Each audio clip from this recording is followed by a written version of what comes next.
ikibazo cy'uburasirazuba bwa Kongo ni ikibazo kimaze igihe kirekire kugira ngo twarabisobanuye mu biganiro bitandukanye, ariko 2025 ni umwaka uri special kugira ngo ikibazo cy'uburasirazuba bwa Kongo kibone igisubizo cya burundu. Afashe icyemezo cyo kugaruka mu gihugu bidatinze.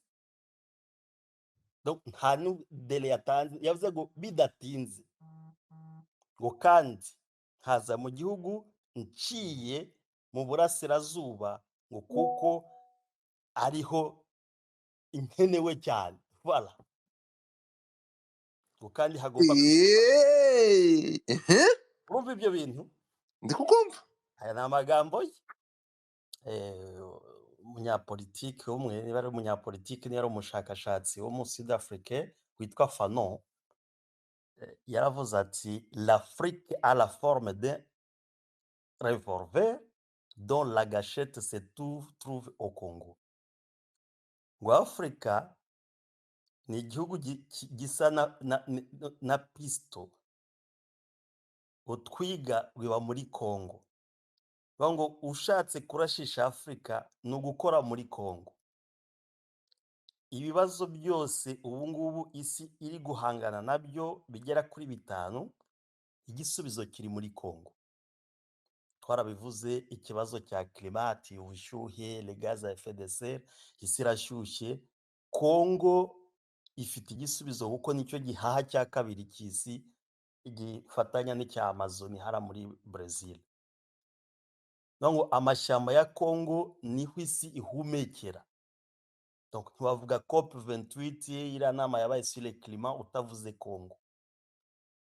Ntiwavuga ubu ngubu ikibazo cya transition energetique, gukora imodokari zikoresha amashanyarazi za batterie électrique utavuze Congo, kuko cobalt Congo ifite ni % 70 za reserve mondiale. Nk'ubu ngubu hariya muri Lualaba hari gisement imwe gusa ifite nibura imyaka 300 yo kugira ngo izabe exploité. 300 ans, 3 siècles. Ngo 3 siècles ucukura matin, midi, soir, lundi, samedi, du 1er au 31 pendant 300 ans. Hari filo ivuye ifite ibirometero bisaga 300 en profondeur, bo ntibari bamenya naho igeze ucukura cobalt. Nuvuga ngo igihe cyose hazaba hakenewe batterie électrique ikoreshwa telefone, ikoresha moto, imodokari, iki hari n'indege zigiye kuzajya zikoreshwa n'amabatterie électrique. Ibyo byose ntiwabikora ubudafite Congo. Ikintu kibita intelligence artificielle ubu ntiwagikora udafite Congo. Ntabwo wakora indege za kirimbuzi zikomeye za misailo, missile à longue portée, missile à courte portée, ukora amashari ya T-50, T-50 aya nouveau modèle, ukore za drone za CH4 zirasa ibirometero 300, ugire za radar zishobora kureba telecommunication y'isi yose udafite colta yo muri Congo, kandi Congo ifite reserve nibura % 80 z'isi harimo colta. Urumva rero les Congo c'est un pays solution. Alors tuvuze ibya Congo ni byinshi cyane, ifite ubutaka buhingwa hectare miliyoni 80, 80 millions de hectares de terre arable. Ngo Congo ushobora kuyihinga yonyine gusa, ahandi hantu ntibahinge, isi yose ikarya, yaba imboga, yaba impeke, yaba les féculents, ba imyumbati, ibijumba, ibirayi, kitu ikihingwa cyose muri Congo kirera. Ubu none na pomme isigaye yera hara muri Haut-Uele, barazihinze, hari climat neza yatumye pomme ubu yera no muri Congo. Na fraise zirera, amatunda y'ubwoko bwose arera muri Congo kuko hari amazi ahagije. Ifite 2 bassins, ifite bassin du Nil ikagira na bassin du Congo, amazi ahagije. Kuvuga ngo Congo ni igihugu solution. Kubona rero uburasirazuba bwayo amaprovinsi yose 8 ari mu mutekano muke, ufashe iriya Haut-Uele hariya za Buta, ugafata Bazuele hariya za Isiro, ukafata Ituri, Bunia, za Aru, Mahagi, ugafata Nord Kivu, ugafata Chopo, ugafata Kindu, Maniema, ugafata Bukavu, Sud Kivu, ukagenda Kalemi, uriya mutekano muke uhari ni ukuvuga ngo ni probleme ya ralentissement y'ibisubizo bya Afurika n'isi yose. Iyi saha rero kumva ngo Kabila araje, je le confirme, Kabila araje, yabivuze na wenyine, yatanze urwandiko muri Jeune Afrique. Jeune Afrique yamaze no kubipublia ariko ngira ngo byari byaravuzwe mbere, ngira ngo hari n'ikiganiro twagize turi kubianaliza ko kuza kwe bishoboka. Alors ubu rero si ikiri ibanga, birashoboka. Tunasema karibu kwake. Kubera iki karibu kwake? Kabila yayoboye kiriya gihugu mu bihe byari bigoye, on peut dire bien 2001, hari intambara, agerageza uko ashoboye kose, akiri entre guillemets novice mushya mu bya politiki, yari umusirikari, ariko de 2001 kugeza 2003 mu myaka ibiri yarashoboye kubungabunga igihugu cyongera kiba kimwe. 2004 haba guverinoma ya transition, ayoborana n'ibihangange, abanyabwenge nka Bazarias Ruberwa, bantuza ba Zaidi Ngoma yari haut fonctionnaire muri UNESCO, ba Herodia, Jean Pierre Mbemba, Grand Rebelle MLC, akorana nabo kugeza 2006 aorganiza les élections n'amafaranga y'igihugu, nta nubwo yasabye n'ideni, yakoresheje les moyens de bord. Hari abantu turi gukurikira muri za social media, bon peut-être abandi ni nostalgie nangwa amateka. Muri politiki ushaka ibisubizo ntabwo uheranwa n'amateka. Bavuga ngo la politique est dynamique, ntabwo politique iba statique. Bivuze mu ndimi zoroshye nuvuga ngo politike ni nk'igare, ipine ry'igare rigenda rizunguruka, ntabwo ari umunara ngo ni ikintu gihagaze ahantu hamwe uko wagisanze ngo ni piramide d'Egypte, wayisanze na Egypte, ntabwo uzigira usanga Los Angeles. Oya, Los Angeles imodokari ushobora kuzayisanga ari Bruxelles, ukazayisanga Paris. Voilà, c'est ça, niyo dynamisme ya politiki. Ngo nta n'umwanzi uhoraho muri politiki. Twabifatira kuri Amerika yarwanye n'abatalibane n'ibiki n'ibiki, ariko ubu ngubu les États-Unis, les talibans barakolabora, bibagiwe ibyabaye.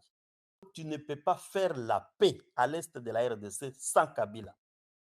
Ibyo ndabivuga kubera impamvu mpagazeho, ntabwo wakora amahoro mu burasirazuba bwa Congo Kabila atarimo. Pourquoi? Je m'explique. Ikibazo tuvuga ubu ngubu cya FDLR, FDLR ex-FARC 94 96 97 ba Lire, ntabwo ndi kwigisha histoire hano ko tuje kuvuga kuki presence ya Kabila ari ya ngombwa. Pourquoi? N'abandi barakenewe, ariko nawe arakenewe kuko n'abandi bakenewe. 2000 ise niwe wafashije FDLR kuba iva muri Alire kugira ngo ibe Force Démocratique pour la Libération du Rwanda. Niwe wabahaye intwaro Mzee Kabila, abaha ibikoresho, abaha za turaya, abaha amafaranga, icyo gihe kugira ngo bamufashe kurwanya RCD. Kabila icyo gihe yari mu gisirikare, ari muri état major. Son père meurt, ariko asigarana iyo actif ya FDLR. Ngo naje kubisobanura bati kuki batati patata, nasobanura impamvu, ariko urumva ko niwe uzi ukuntu FDLR zabaye créé. Icyo kibazo rero ntabwo wambwira ngo ugiye kukirangiza cya FDLR sans associer Kabila, impossible. Noneho nyuma 2007 ziza kwiyubaka muri Walikale, nyango twagiye tubona amasite bakoreyemo Sud Kivu n'iki za mouvement nka za Pareko ziza kuvuka. Ibyo byose biri muri actif ya construction ya regime ya Kabila. Ibibazo by'ama discours de haine bon bije kuba ubu ngubu 2022 2023, ariko les discours de haine kuva 2007 barwande. Alors iyo cyo kintu nicyo cyaje kuvaho icyo twise nationalisme négative, icyo kubaka les milices bavuye muri Simba Mulele Mayi,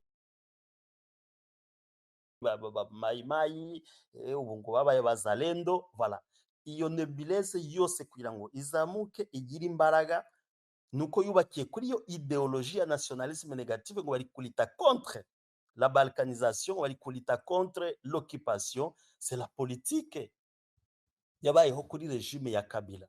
Bivuga ngo iyi kurira kw'amagroupe arme abe menshi à l'est de la RDC, iyo ni pacife ya regime ya Kabila. Ibyo bintu rero kugira ngo ubisenye, icyo kintu gisenye sans lui, ha mon cher, ni ukwibeshya cyane. Alors abantu babitekereje ko aza gufatanya n'abandi kugira ngo este ya Congo igire amahoro, ni abantu batekereje ikintu cyiza, y'umuntu wese w'umuanaliste, y'umuntu ukomoka muri kariya karere, uzi ibibazo abantu tubayemo kuva za 90 kugeza n'iyi saha. Habonetse umuntu ushobora kuzana ibuye ryakubaka kugira ngo amahoro agaruke muri kariya karere, noneho iriya parti ikontribuwe muri gutanga ibisubizo by'isi, vraiment ça doit être un cadeau yo bita cadeau ya Père Noël. Yaba ari cadeau ya Père Noël, yayindi batanga le 25 décembre ku bantu bizera Père Noël. Kuko umwana iyo umubwiye ati Père Noël ari buze, ashobora kuguha ibye byose kugira ngo akore mu biganza bya Père Noël. Nanjye umuntu wese wa contribuwa kugira ngo kariya karere kari amaprovinsi yose 8 mbabwiye kagarukemo amahoro, umutekano ugaruke, noneho ubu ekonomi irimo na main d'œuvre irimo icontribue pour la solution ya sous region, d'abord ku mahoro, kuri ekonomi, muri politike nziza, ubuhahirane, umuntu nanjye yabaye nka cadeau ya Père Noël. Donc Kabila il est le bienvenu. Nongeye kubisubiramo ko muri géopolitique on ne peut pas déconstruire un système que tu n'as pas construit. Nta muntu ushobora gusenya ikintu atariho yubatse. Umuntu wacyubatse niwe uzi ahantu yashize hari kusirikwiri guturuka he, ati ahantu twafunze nabi, ntabwo twakoze isolation neza, ni twadusinga turi gukomanganyaho.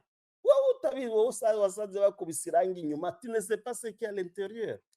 Bisaba engineer wubatse icyo kintu kiri kuzana kusirikwi mu nzu, aho hariwe muzana ati no hano ndibutse ni umustajere umwe waje afunga udusinga maze ataradufunze, ndadufungure turebe. Voilà, mwafungura mugasanga kusirikwi irimo. Bisaba umuntu wabyubatse. Alors kuza gusenyura igisysteme kimeze nka kuriya cya insécurité ubu iteje n'isi, bisa nkaho bibaye nka iyi conflit ya est, je pense abantu b'abanaliste ntawankontrediza ko conflit ya est ya Congo itaba ari la guerre ibaye très médiatisée. Conflit ya burasirazuba bwa Congo ni conflit igiyemo amahanga menshi cyane kurusha meme conflit hagati ya Israel na Palestine.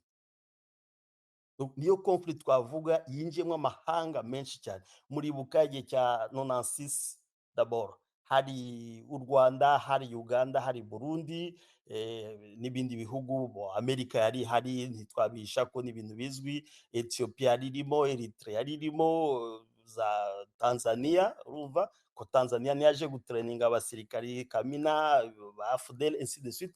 Donc harimo ibihugu bisaga nka 10 bigeze 9 noneho bibaga Togo, véritable gato.